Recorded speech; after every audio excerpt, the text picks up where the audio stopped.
디모데전서 1장 8절 말씀 제가 보겠습니다. 그러나 사람이 율법을 법 있게 쓰면 율법은 선한 것인 줄 우리는 아노라. 알 것은 이것이니 법은 옳은 사람을 위하여 세운 것이 아니요 오직 불법한 자와 복종치 아니하는 자며 경건치 아니한 자와 죄인이며 거룩하지 아니한 자와 망령된 자며 아비를 치는 자와 어미를 치는 자며 살인하는 자며 음행하는 자며 남색하는 자며 사람을 탈취하는 자며 거짓말하는 자며 거짓 맹세하는 자와 기타 바른 교훈을 거스리는 자를 위함이니 이 교훈은 내게 맡기신 바 복되신 하나님의 영광의 복음을 좇음이니라. 3부 강론은 2부로 진행을 하도록 하겠습니다. 제가 20분 동안 우리 본문 강론을 하고요.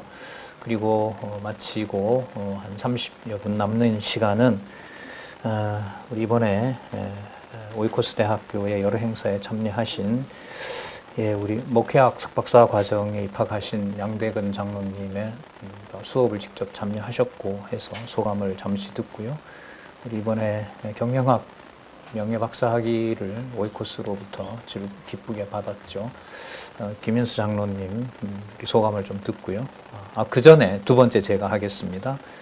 그리고 김인수 장로님 그리고 명예총장으로서 교수들님들, 총장님, 교수님들 그리고 교직원들에게 조금 전에 보셨던 것처럼 우리 성경 강론, 성경신학 강의하셨던 우리 목사님 소감을 잠시 듣도록 하겠습니다. 계산해 보니까 30분이니까 한 사람당 5분, 7분씩 지켜서 2부 순서를 그렇게 진행하도록 하겠습니다. 우리 준비된 화면 보시고 또 성경 개론 가지고 계시면은 또 강론지 보시면서 우리 강의를 시작하도록 하겠습니다. 제2절이라고 나오죠. 제1절은 빌립보서에서부터 빌립보서 그 다음 골로새서 데살로니가 전후서에서 교회 생활을 통해서 세워주신 교회를 양육하고 무장하게 해주시는 내용을 살펴봤습니다. 그리고 서에서부터 디모데후서 그리고 디도서 빌레몬서까지는 세우신 교회를 체제를 통해서 무장시키는 내용이 지금 우리가 확인해 보고 있는 내용입니다. 저기 보시면 나오죠. 디모데전서는 교회 조직과 행정, 그 다음에 디모데후서는 교회의 책무와 치리, 그 다음 디도서 빌레몬서는 교회의 치리와 화평 이렇게 끝이 납니다. 순서는 너무나 중요하고요. 그건 본문에 들어가서 우리가 살펴보려고 합니다.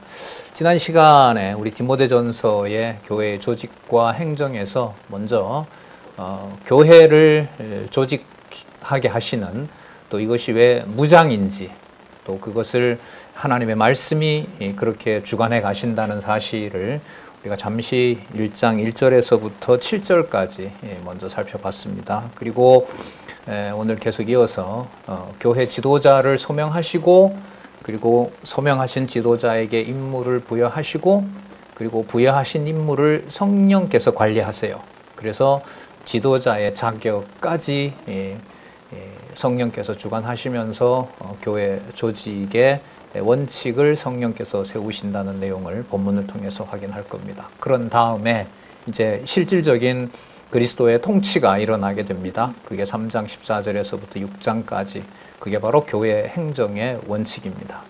여기에서 이제 우리가 확인해야 될 내용들은 강론집의 주어로 나와 있는 성령께서 세우신 교회 그리고 양육하게 하신 교회를 그리스도의 약속대로 한두 사람이 내 이름으로 모인 곳, 여러분 이게 조직이거든요.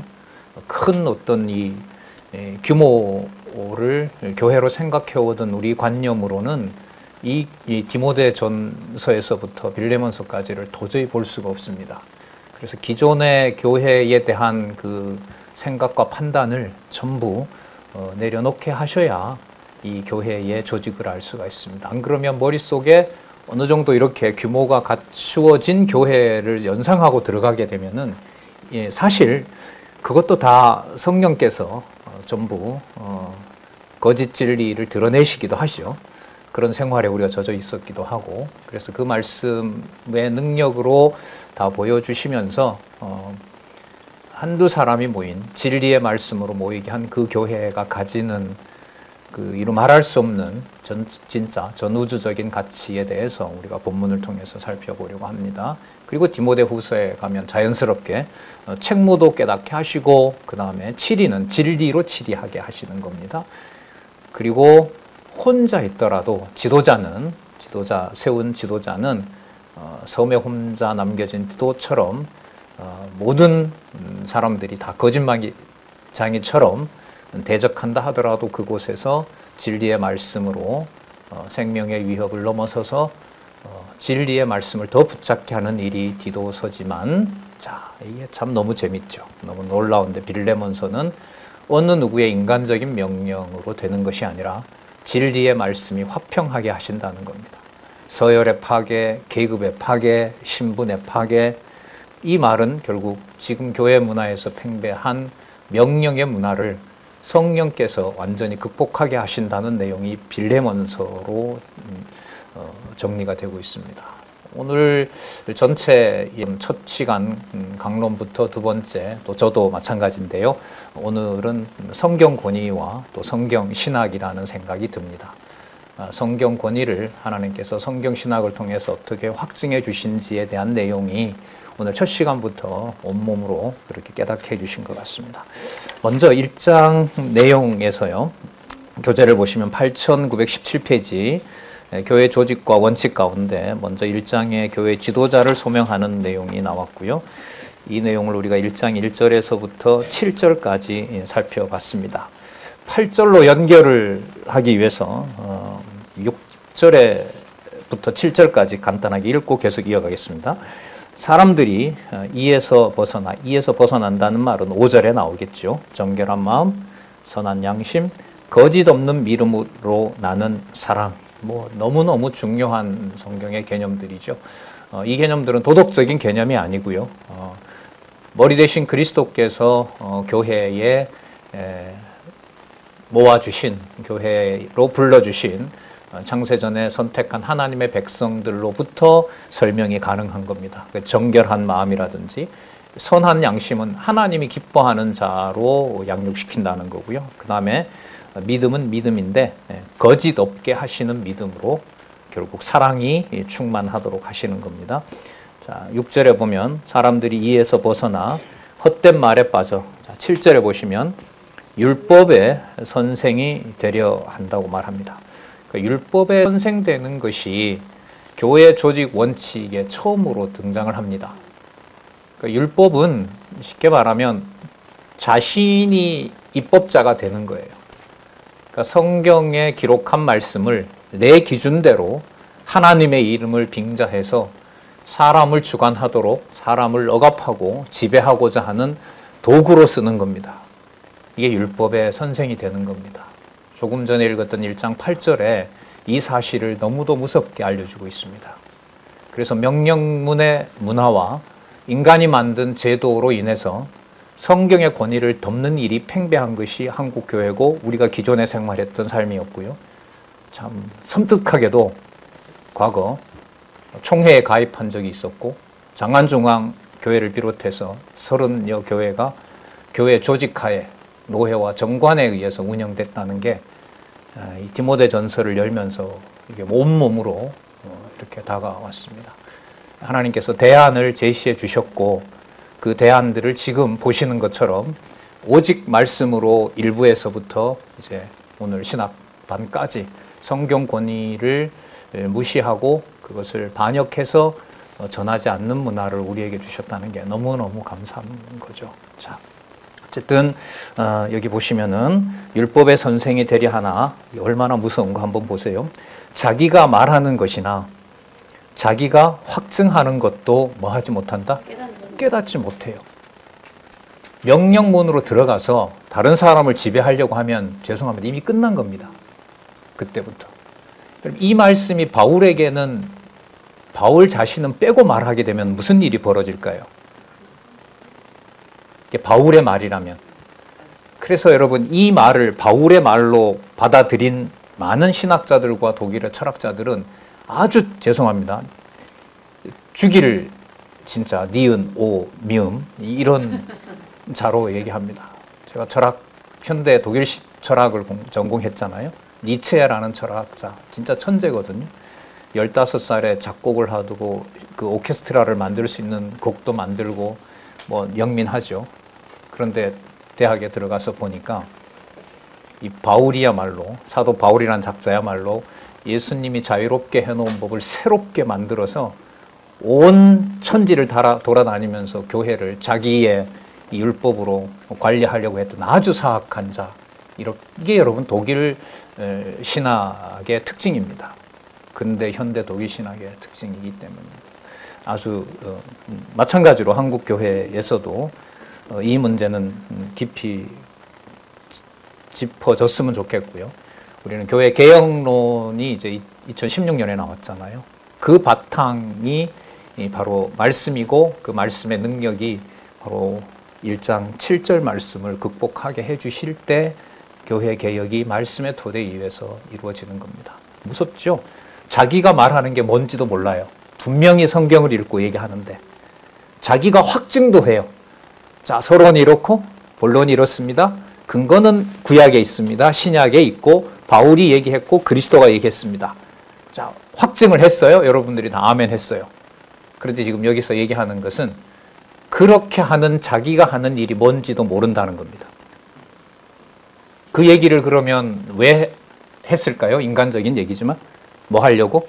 모든 성경에 있는 지식을 동원해서 자기가 교회에 뭐가 되려고요? 주관자, 선생이 되려고 하는 거죠. 그래서 이 명령권 문화가 저는 명령 없이 어떤 체제가 운영될 수는 없어요. 국가는 강제적 법이 있잖아요. 강제권이 있거든요. 이것 때문에 자기 마음대로 살지 못하잖아요. 진짜 그 독일이라는 나라는 너무너무 융통성이 없을 정도로 잠시 살았지만은 살 수가 없습니다. 법을 어기게 되면. 그만큼 강제력이 있거든요. 그러니까 교회도 그런 방식으로 되었었고요. 우리도 과거에 그런 체제 속에 있었습니다. 이 문제를 가지고 이런 문제를 배경으로 해서 가정은 더 말할 나위 없고요. 가부장적 권위에서 한마디 말로 그냥 온 가족들의 의견과 심정과 감정을 다 글쎄요, 짓밟는다 하면 너무 그런가요? 저부터 시작해서 그런 교회 생활, 이른바 믿음의 가정이라는 문화에서 그런 게 있었거든요.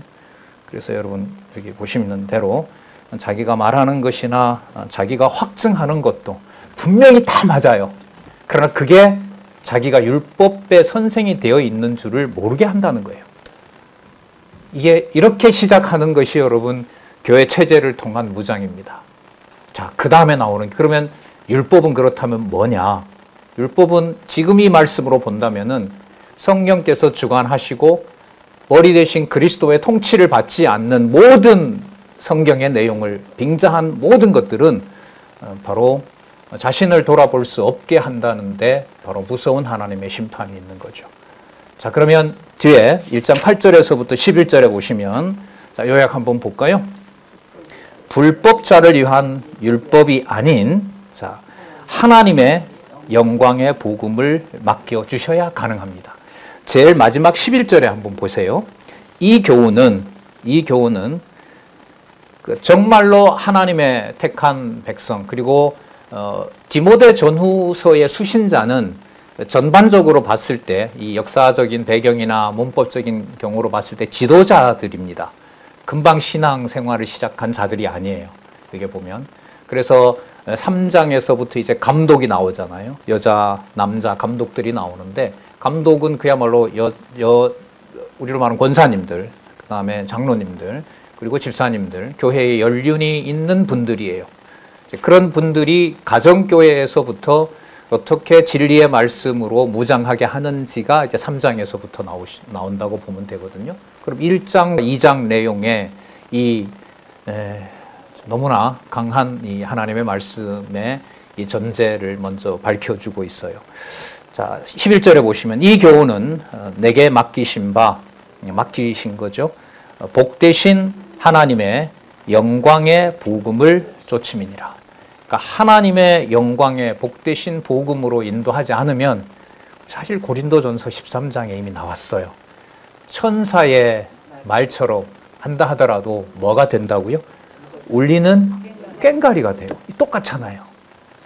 자기가 증명을 하고 참석한 모든 사람들에게 맞다라는 동의를 얻게 된다 하더라도 성령께서 그 마음을 주관하지 않으면 자기가 무슨 말 하는지를 모른다는 거잖아요. 무슨 말 하는지 모른다는 말은 결국 그 말씀을 깨닫지 못한다는 거고요. 고린도전서 13장에 살펴봤던 대로 울리는 꽹과리에 불과하다는 거죠. 자, 그러면 법은 율법의 선생이 되고자 하는 그 법은 하나님께서 왜 주셨느냐. 그걸 지금 제가 보니까 15가지 이상 로마서 1장 19절부터 3장 20절에 나왔던 인간의 불의한 상태를 지도자들에게 그대로 옮겨 놓은 내용이 1장 18절부터 11절 같아요. 연속선상에 있습니다. 로마서 분들 아시죠? 로마서 1장 19절부터 3장 20절까지 인간의 불의를 드러내시는 내용이죠. 자, 그 내용을 교회를 양육하고 무장되고 어느 정도 체제를 갖추고 지금 이 강론집에도 나옵니다만 디모데전서는 1차로 로마에 투옥된 다음에 기록하게 한 내용이라고 보면 바울이 아시아 지역과 마게도니아 반도와 헬라 반도와 곳곳에 교회를 거의 세운 상황이에요. 뭐 데살로니가 교회 이런 것처럼. 그런데 그 교회에 지도자들이 그럼 있을 거 아니에요. 그분들에게 전하는 내용이라고 보시면 돼요. 자, 되게 궁금하시죠? 제 시간이 다 됐어요. 제 시간이 다 됐기 때문에 8절만 서론으로 읽고 그 다음 2부로 진행을 하도록 하겠습니다. 그러나 사람이 율법을 어떻게 써요? 법있게 쓰면, 그 바른 성경에 보면 올바르게 율법을 사용하면, 이 말은 주어진 말씀이 그 사람에게 바르게 사용이 되면 그 자기가 남에게 이렇게 하라고 하는 그 명령은 남에게 내리는 명령이 아니라 누구에게 돌아와요? 자신에게 돌아오는 그리스도가 필요한 바로 죄인이라는 사실을 폭로하고 죄인임을 밝혀주는 말씀이 된다는 겁니다. 율법을 법있게 쓰면 율법은 어떤 것이다?